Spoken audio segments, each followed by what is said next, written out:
Hey everybody, what is going on? I hope you guys are all doing well, and welcome to another tutorial video. In this video I'm going to be explaining to you guys how you can transfer your website domain from Wix to Shopify, so let's get right into it. As you can see, I'm using a forum post for this since I do not own, neither do I plan on owning a Wix domain, so I cannot show you guys how to do this since I do not have Wix Premium either. So let's get right into going through these steps. Now, what you need to do is first, of course, sign up for Shopify and create your site.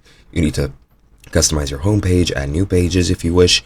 You need to import your web store data from Wix, which is your products and everything else pertaining to them. You can either manually enter all the products again, as well as your SEO parameters if you want, and then you can import them into Wix manually, into Shopify manually, or you can export the CSV file from Wix from your dashboard and then import that into Shopify if you have a large amount or a large quantity of things in Wix, and then you can preview the result and make sure it's satisfactory to you. After that, you can start transferring your domain from Wix to Shopify, and for that you need to go to your domains page, which is this page right here. This is the dashboard, and what you need to do is go here and click on your profile icon, go to account settings, wait for the settings page to open, and then click on domains, and that'll bring you to the domains page. It will have just two big buttons for me since I do not own a domain, as you can see, but you'll see a list of your domains if you do own one, as well as options for them.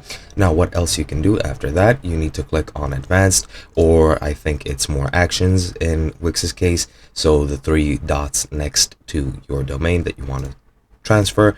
And then you need to click the transfer away from Wix tab.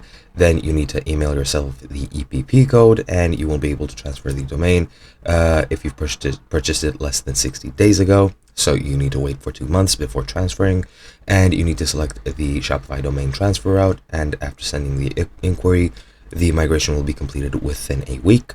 And then you need to adjust the required settings before you start to sell anything. And these settings are about payments, shipping, and tax options, and can be checked in the dashboard on your Shopify site. And that's basically all there is to it. Hope you guys enjoyed, and I'll be seeing you guys in another video.